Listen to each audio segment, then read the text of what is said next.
agenda. The first item this evening is to hold a public hearing to receive public comments on the proposed assessments for street, stormwater, sanitary sewer, and water main improvements for Westlake Drive Phase 2. And so at this time, I think I'll call on our city engineer, John Pratt, to introduce the assessment.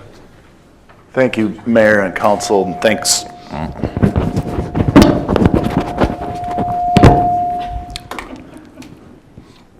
out. I'm out of buttons.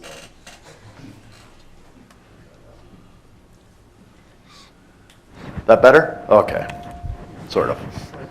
Use that. Is that off? So, anyway, welcome back.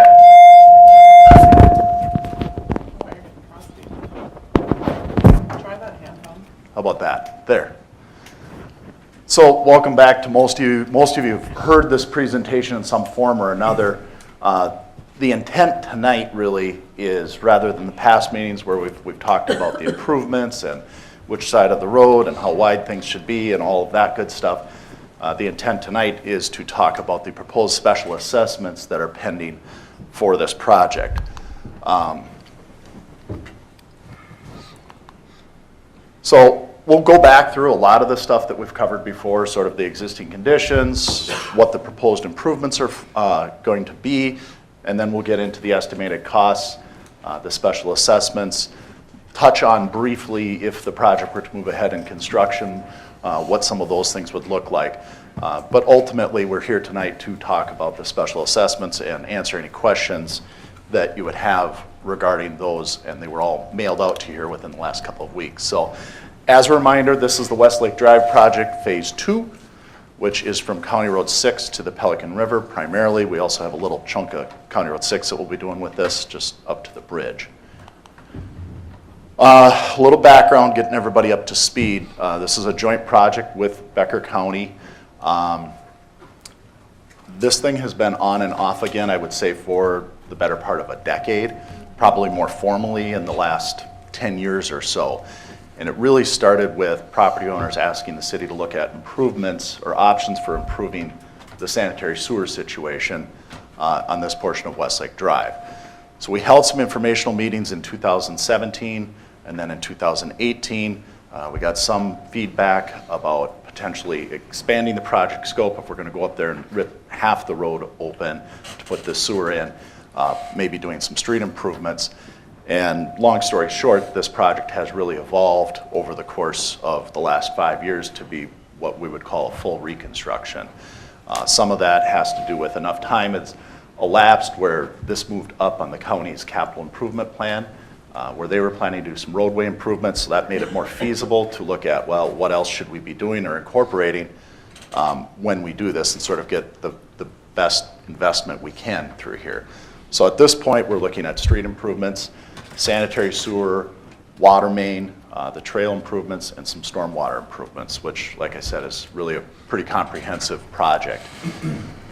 Trail options actually go back all the way to 2019, or 2009 rather. They were originally studied in about 2009 and then on and off over the last 10 years. We had a meeting just with this group in August of last year looking at just the trail alignment. And then finally, the last time we got together was the public hearing in October. So that's sort of everything leading up to now. As far as where we're at right now, the design is complete. We've bid the project, we've opened bids. We opened those bids on May 2nd. The low bid was from Haug Incorporated of Detroit Lakes. So we're sitting on their bid right now. And basically that brings us to this evening. We'll have the assessment hearing. After the assessment hearing, then the council will start consideration of whether they're going to award that construction contract and move ahead with the project or not. And that could happen here this evening, or potentially, depending on what the council decides to do, they could consider that at the regular council meeting next Tuesday. So I'm not going to spend a lot of time going through the existing need. I think most everybody's probably heard this once, twice, or more from me. But just briefly, there really isn't a conventional gravity sewer, and that's sort of the root of this whole project. We have a force main going through here. Everybody pumps into that force main. And by virtue of that, there are some failures that occasionally happen with pumps and check valves and things like that. And we have sewage in places that nobody wants it. So that force main that you pump into was put in the 1970s, and the original intent of that was to provide sewer service out to the Shorewood Drive area. And the best we can tell, this was sort of collateral in this area. This force main was put through here. At one point, there were probably septics, and there was no sewer to connect to, but we could pump into the force main, which is true, just not necessarily the best idea. So that's the best we can tell the history on the sewer. So these private sewer, you have a septic tank and a pump and a check valve, those are all private infrastructure. They're not operated by the city, rather they're private systems operated by the homeowners. Water main, this came in later in the project development process. We have an existing 6-inch water main that's running through this area. And sort of coincidentally, we finished up a water distribution master plan that identified a pretty significant need for a larger water main through this area. This is one water main of two that sort of feeds that south side of the lake. The pipe's too small. It was installed in somewhere in the mid to late 70s, so we're up in that 45 plus-ish years in terms of service. It's not the same materials that we use today, and if we're going to make a fairly large investment on that roadway and the surface improvements, it felt prudent to take advantage of this time to improve that water main as well. As far as a street, that's pretty obvious. We've got an existing 44-foot wide rural section, no curb and gutter. Best I can tell, originally constructed actually by MnDOT back in the 50s. Before it was turned over to the county. It used to be Highway 59. And then there's been just typical rehab maintenance since that time. And then I think in 2000 or thereabout, it was widened and overlaid. And that's pretty much what you see out there today. It's in fair to poor condition, depending on where you're at. There's some spots that are a little rough, other spots that aren't so bad. If you compare it to other portions of Westlake Drive, it feels really pretty good. So. Stormwater, there is no existing stormwater collection. Drainage is just provided by ditch system on the west side of the roadway. There's some nuisance ponding occasionally on the east side, but nothing overly significant. So, proposed improvements. So what we're gonna do is sanitary sewer, for sanitary sewer, is install a new lift station and a new gravity collection system. So there's basically a new system that would be put in to service this area of the lakeshore. We'd have a lift station, we'd have gravity mains extended out, feeding to that lift station, and then that lift station in turn will pump into the force main that runs through there. And coincidentally, we're going to replace the force main that goes through there as well. So that would be much more in line with how the rest of the city is serviced with sanitary sewer. As far as water goes, we're going to replace that 6-inch water main with a 12-inch water transmission line. That will set us up for growth and get better flow and fire protection around the south side of the lake, as well as provide a suitable main in this area that should last for a very long time. Service laterals. So we've got new sewer, we've got new water, we would also extend service laterals. Typically, we extend those out to the edge of the right-of-way, and we stop. We put a curb stop in on the water service so it can be shut off. We put a clean out in on the end of the sanitary sewer service, so we know where the end of that is, and it can always be cleaned through that clean out, and then we're done. With that, this project's a little bit unique in the fact that it would be probably beneficial to sort of finish the connection of those sewer services on the back side of where we would typically stop. In other words, get those septic tanks and those pumps out, remove those, and tie it in. So you're no longer having to rely on a pump to service your house. And so that's an option that we've built into the contract. Ultimately, we would have to execute an agreement or an easement with each and every property that wants to participate in that, saying, yes, you can go onto our property and do these sorts of things, and here's the cost, and we'll get more into that. But that's an option that we've built into the contract that's been bid. The major advantage to that I want to point out to people is if your service is deep enough, you would have to dewater, or likely have to dewater, in order to replace that. And dewatering could cost you up to $10,000 before you even dig the hole. So we're going to have the area dewatered as part of the project, so we can take advantage of that. And really, you're not having to pay anything additional to get that done. So something to consider. We'll be talking to everybody about that, assuming the project moves ahead. Street improvements, the northern portion, which would take us from County Road 6 down to about partway through the Breezy Shores development. That's going to be a 39-foot wide urban section. So curb and gutter, 39 feet wide. There'll be on-street parking on the west side, which would be the railroad side of the roadway. We ultimately decided on that side due to sight lines and the number of driveway openings that are on the east side, it would make it pretty difficult to do any parking there. Then the southern portion, moving on from that point to the river, is going to be 32 feet wide, curb and gutter. So you're going to have two normal-sized driving lanes and I think 3 or 4 foot shoulders. Much narrower than the existing is the point in both cases. We believe that will be, to some degree, a positive for a number of different reasons. One, it should provide some traffic calming and help temper some of the speeds through there compared to that wide, open roadway that we have now. Be a shift in alignment at the north end. Down by County Road 6, we've pushed that roadway as far west as we really can without impacting the properties on the west side negatively. That should get some additional separation between the roads and the homes, improved driveway lengths, things like that.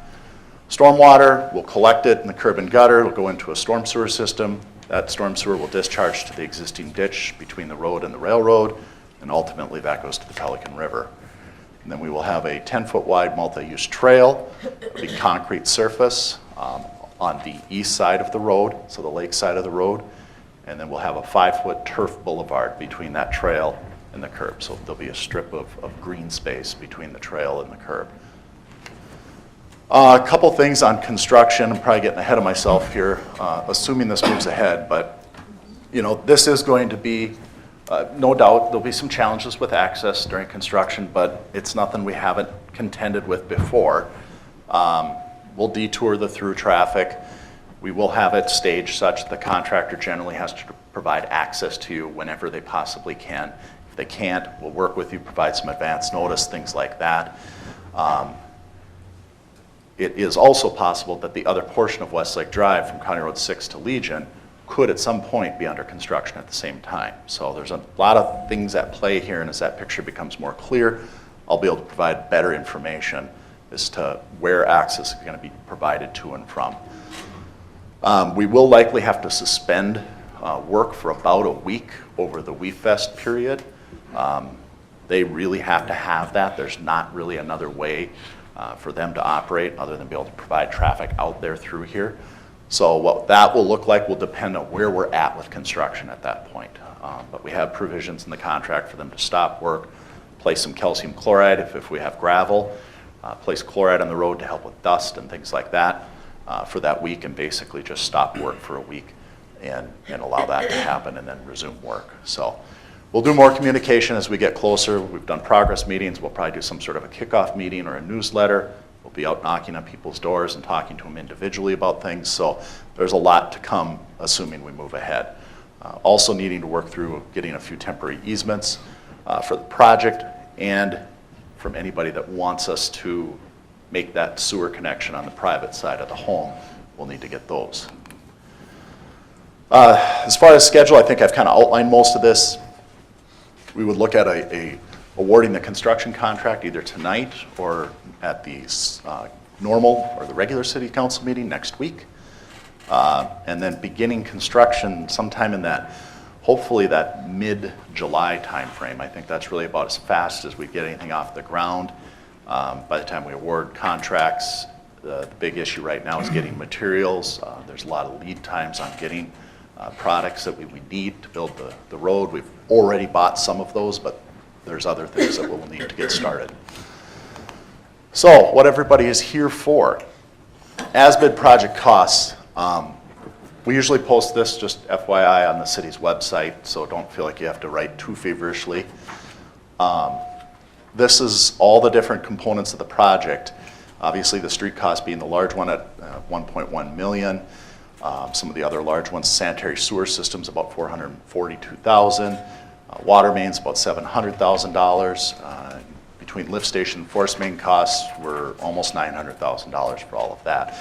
Total project cost right now is just over $4.2 million. By comparison, the last time we were together, last October for the public hearing, I believe I was estimating around $2.8 million. So on a percentage basis, this project is up about 50% from where we were last fall. Oddly enough, that is about what we expected it to come in at present day, knowing where all the material costs have gone, where fuel's gone, and all of that. So it actually came in about what we expected, but up about 50% from last fall. So funding and cost distribution, how does that $4.2 million get allocated out? I mentioned this is a joint project between the city and the county, and there's some other sources of money in here as well. So the city will use some utility funds and some of their food and beverage tax fund to pay for their portion of the project. The county would be using county state aid funds or potentially some sales tax funds to pay for their portion. The city and county did get a $150,000 grant from the DNR to go towards the multi-use trail. And then, of course, there's assessments to the adjacent property owners. So the county picks up 100% of the street costs, 100% of the storm sewer, and then they've committed to 50% of the local match that we listed for the trail grant that we got. I think it was around $48,000 that they would be contributing to that. The remaining costs are basically city and assessable. And the city has a special assessment policy that spells out how we allocate that project to project to project to try to keep this as uniform and equitable as we can. So what that says is on the sanitary sewer and water, 75% of the standard costs are assessed.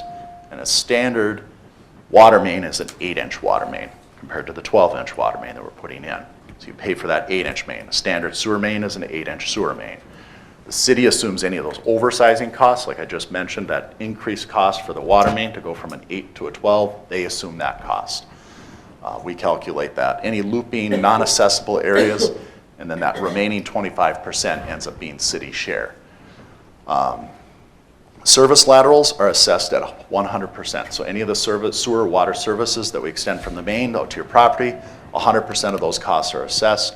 The lift station is assessed 100% to the service area that this lift station can service. And in this case, this lift station will always and only forever serve this area. There's really no other area because of all the different geographical things that are bounding us and railroads and swamps and lakes. This lift station will really serve a fairly small area. It's just this area. And then the city pays 100% of the costs related to the multi-use trail minus the contribution from the county. So this is how this all shakes out when we're done. Like I said, you start with the county picking up all of the street costs, the multi-use trail, their $48,000 contribution there, and almost $400,000 in stormwater costs. They're picking up just shy of $1.6 million, or about 38% of the project cost. The city ends up picking up about 1.3 or almost 1.4 million of the assessable costs at 33%. And then the balance is being assessed to the adjacent properties at about $1.2 million.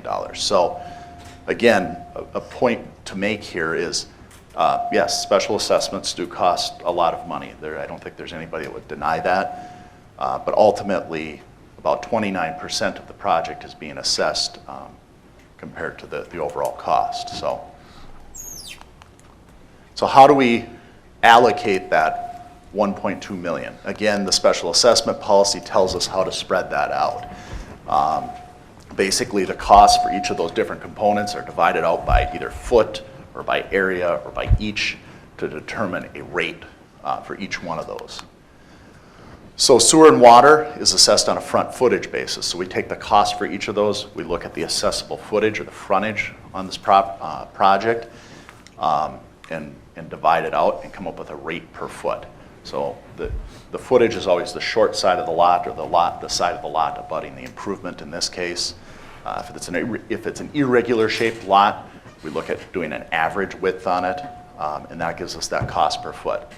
Service laterals, like I mentioned, are on each basis. The lift station is assessed on an area or acre basis, so we look at the service area, divide the cost of the lift station out by that area, and come up with a cost per acre that's assessed. So what that all means when we're done are these rates that are in front of you or up on the screen now. So sanitary sewer would be assessed at just about $112 a foot. Sanitary sewer services are about $5,200 a foot, or I'm sorry, $5,200 each. Water main is about $51 per foot. Water service is about $6,100 each. And the lift station is about $30,000 an acre. So trying to put that into some perspective, obviously I can't give, everybody has their worksheet of what their property would be, but to put this into some typicals of what we see out there, there's a lot of 40-foot lots that are about 1/10 of an acre. They're looking at an assessment of about $21,000. 50-foot lot at 0.15 acres, just slightly bigger, about $24,000. That probably makes up around 80% of the properties out there, I would say. There's some larger lots that are closer to 100-foot, quarter acre, and those assessments would be up near over $36,000. I need to point out that these figures and what was mailed to you doesn't include that private sewer connection. If you want to do that on that back side, I didn't include it because we aren't authorized to do that yet. You would have to tell us or authorize us to do that, and then we would simply amend your assessment worksheet to include that.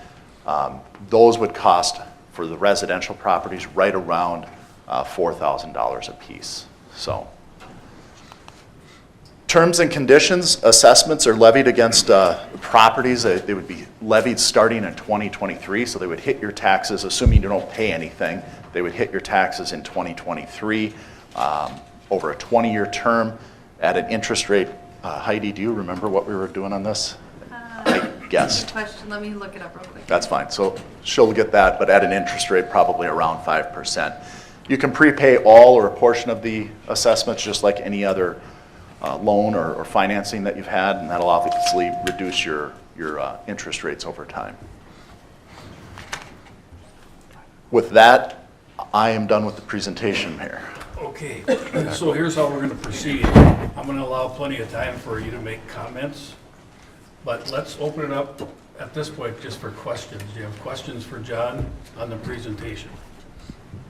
So that interest rate was 5.25%. That was close. 5.25% is the interest rate that it'd be certified at. Any questions out there? Will there ever be any future cost to that lift station? Just to clarify, future costs in the way of special assessments. Well, there's a map, if it's only serving that area after it's built, Yep.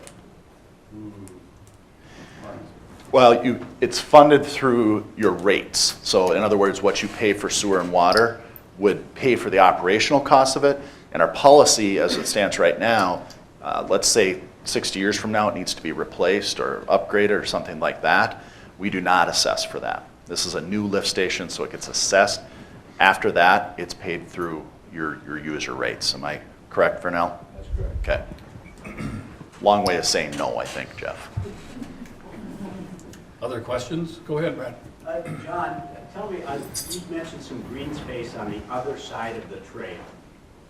Yep. Is that maintained by the city of Detroit Lakes or by the homeowner? By the homeowner. So that space between the trail and the road would be considered part of your yard, just like you drive around town and you see sidewalks with a little boulevard.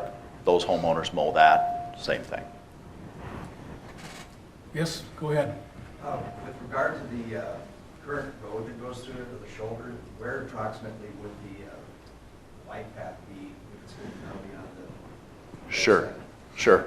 I can get you a map that would show you better if you want to reach out, but I can give you kind of a rough explanation. Towards the north end of the project, County Road 6 to several hundred feet to the south, the edge of that bike trail, the outer edge of that bike trail is actually going to be further west, further away from the homes than what the edge of the current shoulder is. Okay. So it's getting pushed.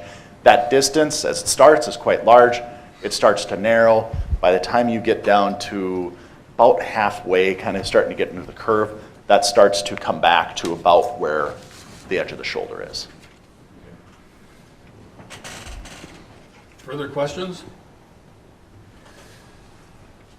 Okay, so go ahead. Did I hear that right? Did you say the walk path and the bike path is gonna be on the east side? East side, lake side. East side, where our property is. That's correct. Are they gonna be taking some of our property away No. to do that? No, we do not need any additional right-of-way to do it. There's public right-of-way. We're staying well within the public right-of-way. So it's actually shifting away. We're able to pull it away and shift things over there enough that we're actually, The property will go straight out to where it's at now, right at the edge of the road, on the shoulder of the road. correct. Your property, the limits of your property are unaffected by this. Yep. Further questions? What about our parking? Can you explain Right further? now, in front of our place, they just drive in and park like this. On 4th of July, we have at least 5 cars or pickups. Mhm. Now we can't do that? No, you would be able to. We'll have driveways put in similarly. We're not going to have driveways that go edge of property to edge of property because we would virtually have uncontrolled access all the way through there. But we will have driveways at least that are wide enough for 2 cars, if that's what you have now. And then also you would have the parking across you would have parking also across on the west side of the road. You would have, right now, there's no parking allowed on the roadway, so you at least would have parking on the west side. But now when we back out, we can back out far enough and then we can make a U-turn and face the traffic so we can drive out. This is gonna be tough. If you, There's a lot of traffic on the road. and one option that we could look at, if you're willing on your private side to make the improvement or the investment, I mean, we could look at 2 smaller approaches where you could go like that. I mean, I think that's something we'd be willing to talk about. I have a Yes, ma'am. So I'm from Breezy Shores, and I was told that, because we do have a lot of parking, we have a lot of people that come to our place. I mean, each week, you're looking at close to 100 vehicles that come out of our place, which is a lot. And we were told, because we have that parking, that west side was gonna be for us. Now you're telling homeowners they can also park over there too, and Yeah, we can't, we just lost a lot of parking there. If Yeah. they take over all that, the homeowners do, then we have nothing. yeah, I don't think that it'll happen that way, I guess, is my suspicion. I mean, there will be dedicated on-street parking like anywhere else from County Road 6 basically down to about the midpoint of Breezy Shores. Then we kind of run out of room where we have to get rid of that. But we can't really, the city doesn't have the ability to designate that parking to one person or the other. But there would at least be parking there and available. I think it's going to be uncommon to see that full, would be my guess. People are gonna have 5 people on 4th of July, which I understand, you know, 'cause it's a holiday. And, you know, and if they get there before, I mean, I'm serious, when I say we have at least 100 vehicles right now from now till September, I'm not exaggerating. No, and it sort of, this is maybe my non-answer answer, is it becomes parking like anywhere else. And if there's a lot going on anywhere on the 4th of July, generally you have to do some hunting for a parking spot.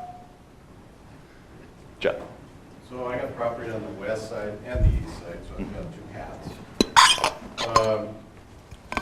Parking on the west side, is there gonna be parking from my driveway to the corner? We would probably designate some area like we talked about as no parking, because we wouldn't want to be impeding a sight line coming off of County Road 6. We'll look at that when we're out there and determine, okay, no parking here to corner, something to that, on that line.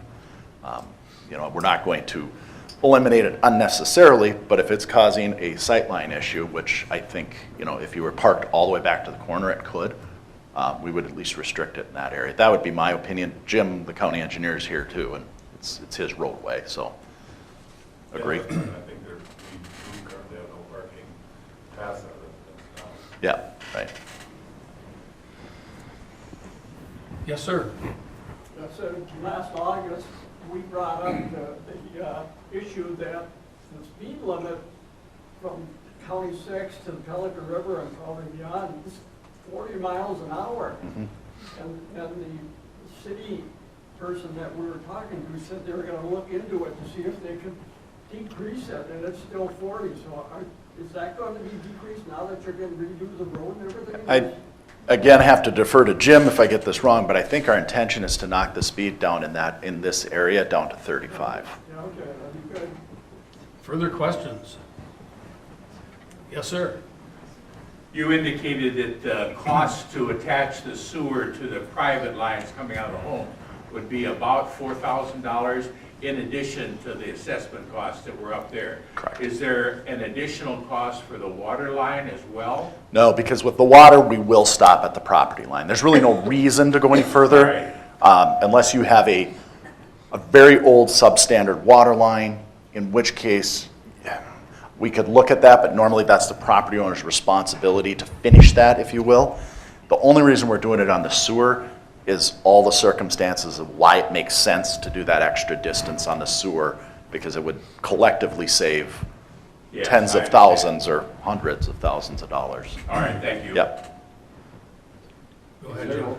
no- I'm sorry. Okay. How about the parking in front of places, is there gonna be any restrictions since it's a big change and we're gonna try to figure out how to park in front of our places as far as, are they gonna say, no, now you can only have 2 cars in front of your place, or in the future because of the way you set the road up and the accesses?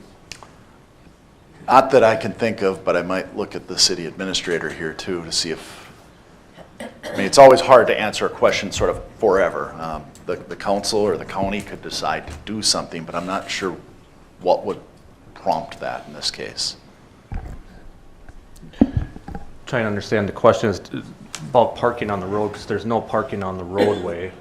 You're talking about just parking in your driveway, or? Yeah, but you end up parking almost on your lawn. Right. Because, I mean, you gotta. It- We don't have driveways. Right. Yeah. You don't have drive. The upside is, and this isn't unequivocally true, so I don't want everybody going back, he said, there are some cases that you're gonna be able to go from the situation now where you're probably only deep enough to put one vehicle. There's some cases where things are being shifted enough that you actually might be able to get too deep. I don't know that that's answering your question, Jeff, but, and again, that depends on where you're at along there. I don't think the city's going to have any restriction on how many vehicles you can park in your driveway. No, you're supposed, in the front yard, you're supposed to be parked on a hard surface. We don't have pavement or cement, because we're not allowed through the Pelican River watershed. We can't put cement or anything down, we do not have hard surface. We're not allowed. You're over the pervious. Yes. It's impervious surface. We have to put a special rock, because Right. we filter the water to the lake. Right, right. Yeah, I mean, that would be, So I think doing, that falls into our area with the question of, right now, we can park that whole area. So will we, he's asking, will we continue to be able to park that whole area? so the way I'm gonna answer that is, I guess, whatever you do now, I guess from my perspective, that's out of my wheelhouse. I mean, I'm assuming if you do it now and nobody said anything, that you'll be able to continue. Where the change may come in is, you may not be able to just pull in every foot along your property. There is going to be an apron. We've agreed that we would go double wide, so you'd be able to get 2 there. You'd probably be able to swing one over and another one over, and all of a sudden you've got, potentially 3 or 4 spots wide. That's my thought process. And I think somebody else talking about the no parking at the corner, then someone said they believe it's no parking to a particular location today. It's no parking all the on way. Whole stretch. Correct. Where Yep. do you see that ending to protect the site for the corner? Like, the entire property on the other side of the road to that railroad track access, or? I don't know if it would go the entire distance, but it'd probably get fairly close to where your driveway approach is, Jeff. That's my guess. It's something we'll look at when we get out there. It'd be in that vicinity. In that vicinity, okay. John, we had a question over here first, then we'll go back here. Yeah, I actually have a couple of questions. The first one is, so on the west side parking, is that all going to be parallel parking, or is there down towards the resort? I had understood, I believe I thought I had understood that there was actually going to be a lot placed on the west side there? No, it will be all parallel parking, parallel parking, on-street parallel parking. Okay. Yep, that's correct. Okay. The other question I had is more general around the assessments. Is there accessible property all along the west side, or is there some of the west side that is not accessible? No, actually, all of the property on the west side is not in the city limits, so the city cannot levy special assessments to any of the properties along the west side. Specifically, there's two parcels. There's two parcels of property that are on the west side. They are both outside the city limits, so the city can't assess them right now. What it is what it's called a postponed assessment. So we draft the assessment worksheet just like you all got for your properties, and it more or less sits on file until such time that those properties, if and when they are ever annexed, then there's an assessment proceeding for those. And how does that work? Does that reduce our assessments then? No, we've calculated, so when we divide and do all this math to get to a rate, I use that footage. We use that, we include that like they're going to be assessed. So they're in the mix, and if you will, but we simply have to pull them out as a separate assessment roll because we can't, the city doesn't have authority to levy a special assessment on property outside of its corporate limits. Question in the back, To John? answer that, for the west side, for a single-family dwelling, if I put annex in, it's 55,000. That's the city's own lot.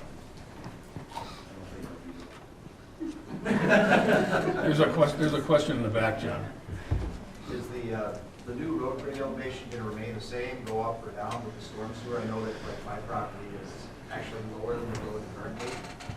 And I don't know if there's going to be any better drainage maybe coming off the property into the storm sewer. So my general response to that, again, it's hard to answer a question like that because it varies throughout, but generally speaking, because we're going to an urban road where you have curb and gutter, the road surface will actually be a little bit lower than what you see out there now. Okay. So it will improve or promote drainage towards the roadway the best we can, because a lot of that's really flat through there, so we're trying to push it down to the degree we can.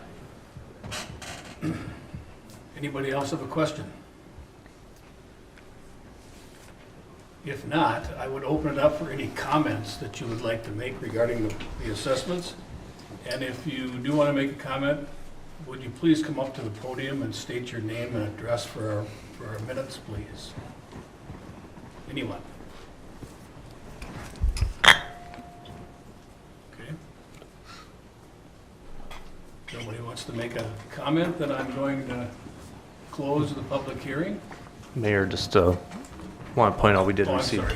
one letter. Don't close it yet. Jeff, you're here, right? Yeah. Yep. You saw the letter. Again, the objection that he makes is about the postponed assessment on his property that's on the west side of the road.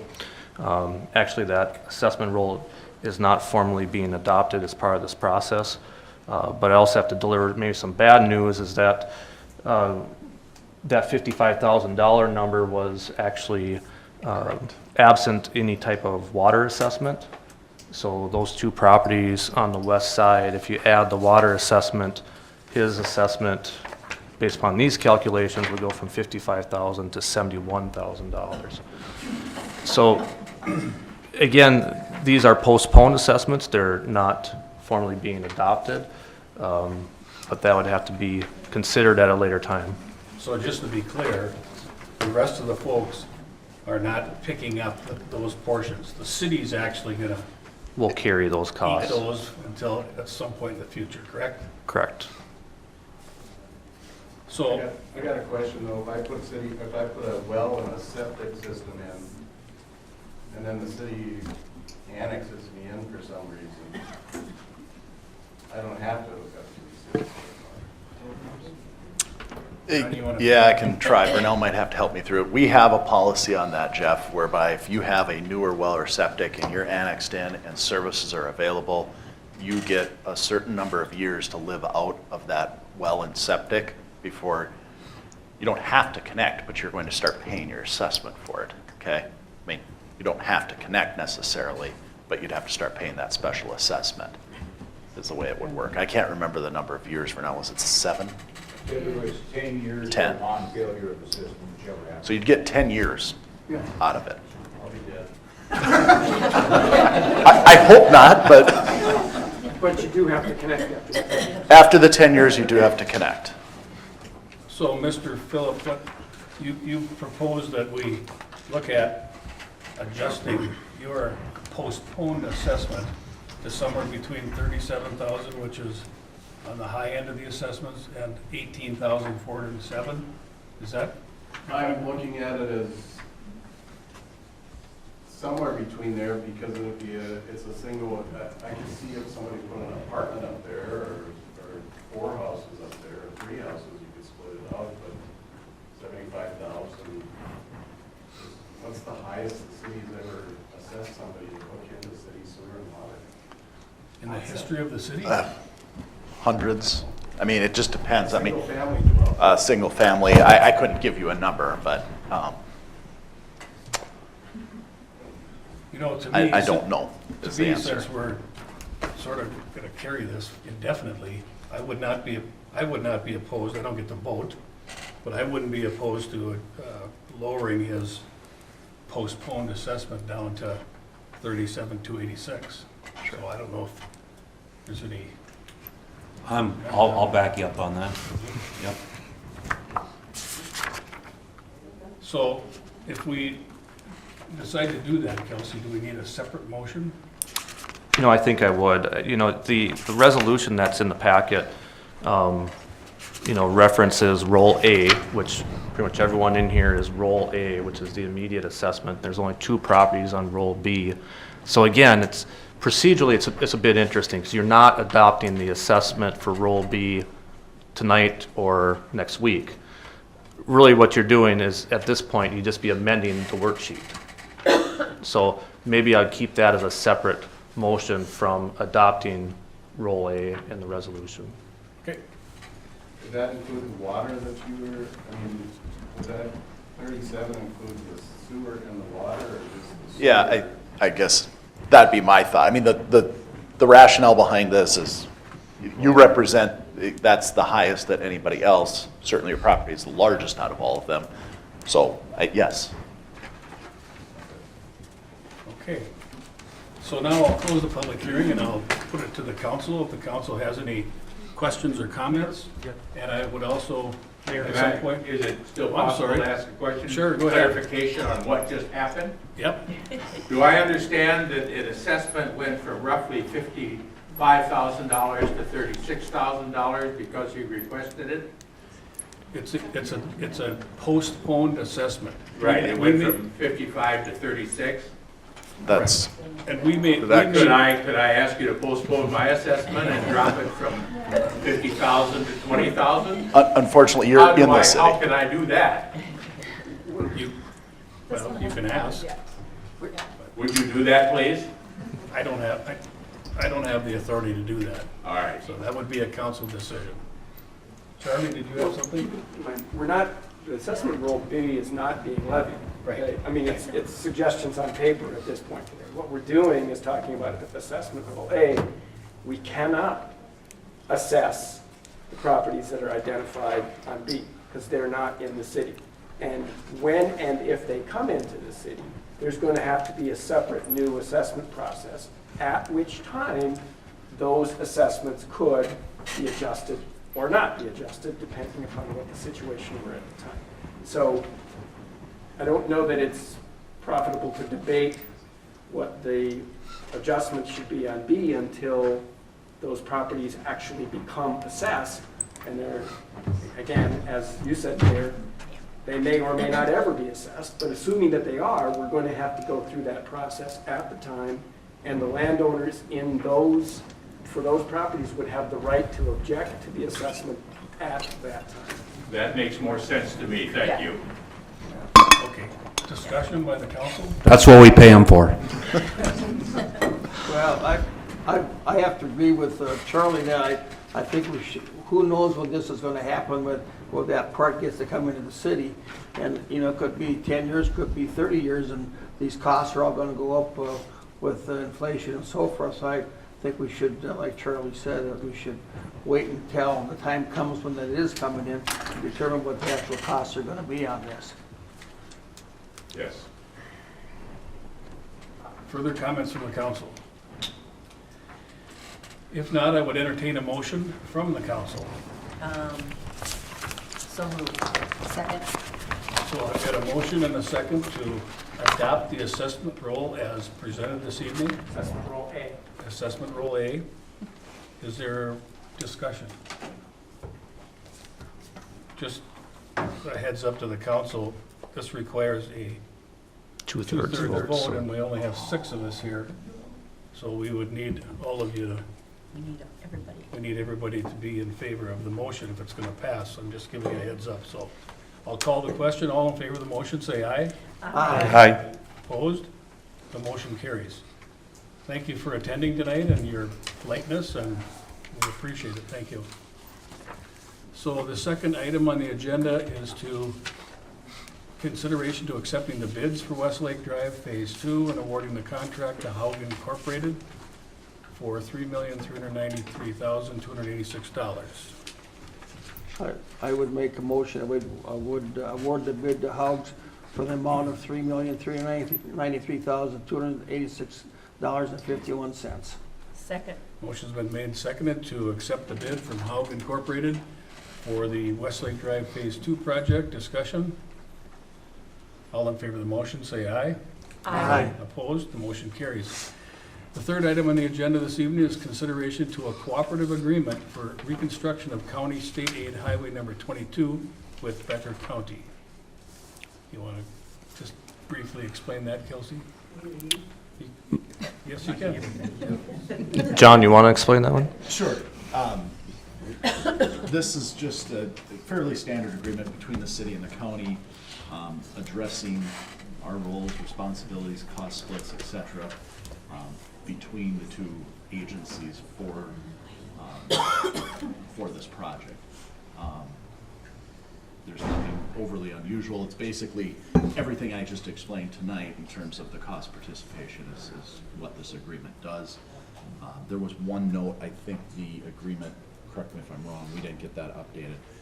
The agreement should be revised such that the county is participating in the trail cost amount of $48,500. So we can do that in our motion, but we'll amend the agreement. But what's the amount of the trail that you said?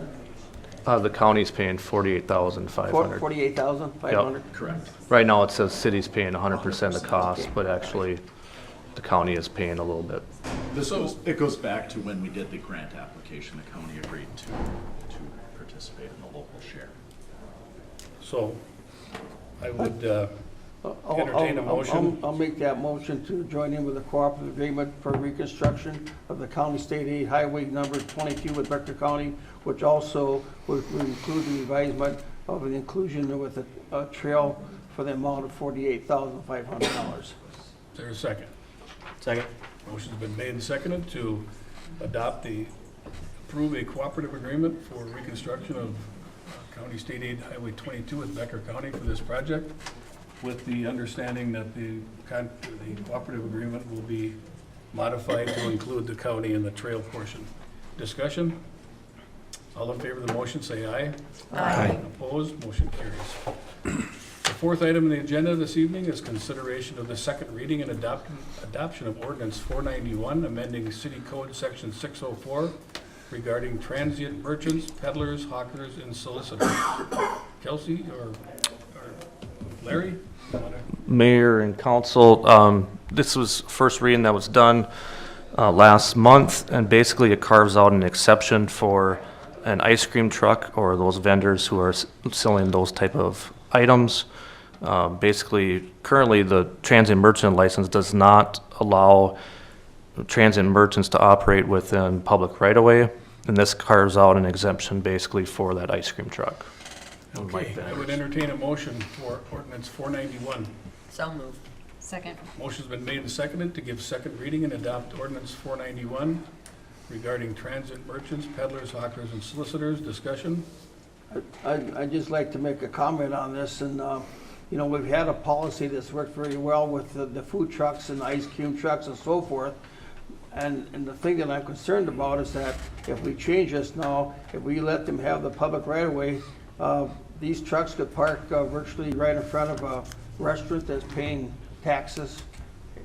every year for property taxes.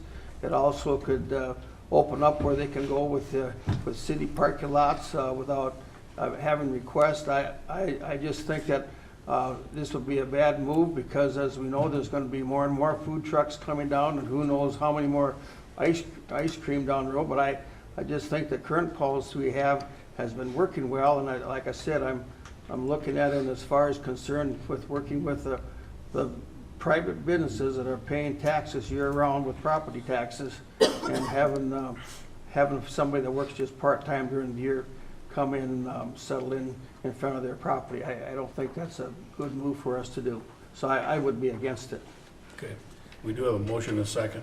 Can I make a comment too? Oh, sure. Is that true that they can actually park in front of a competing business and park For there? 15 minutes. If I could, This way. just, if you look at the language in this amendment, and I don't take a position one way or the other, whether it's good or bad, but we've narrowly defined it. It is, a food truck makes food in the food truck, at least every one that I've ever visited. Right. A food truck, as that is known, is not included Ice in cream this truck. exception. Ice cream truck. This has to be pre-manufactured ice cream yogurt products.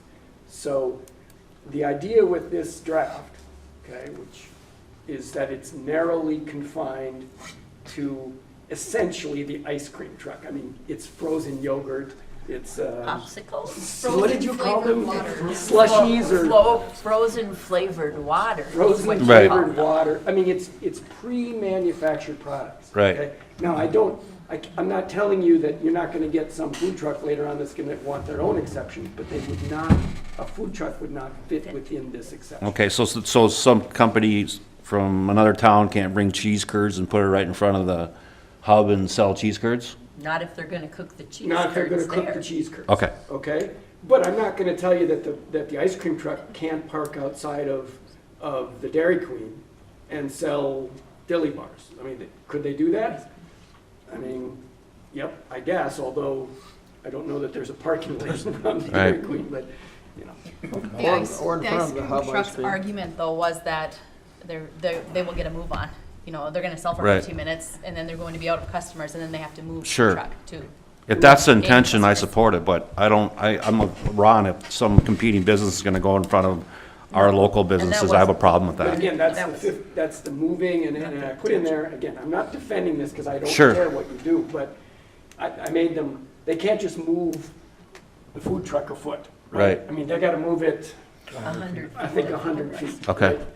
I mean, that was the idea, that we weren't gonna have somebody just, But the ice cream truck is the only one that's gonna be allowed to do this at this time. a business that is selling, you know, there could be a competing ice cream Sure. truck. Right. Yes. Right.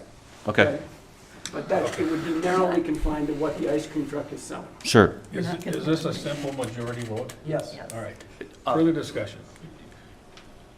You need at least 5 positive votes for, We need 5 votes. 5 positive It's, votes. it's a majority of the council, so it's 5. Okay. Further discussion?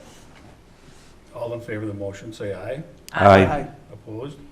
Motion carries. The business of this, the second reading is given and ordinance 491 is adopted.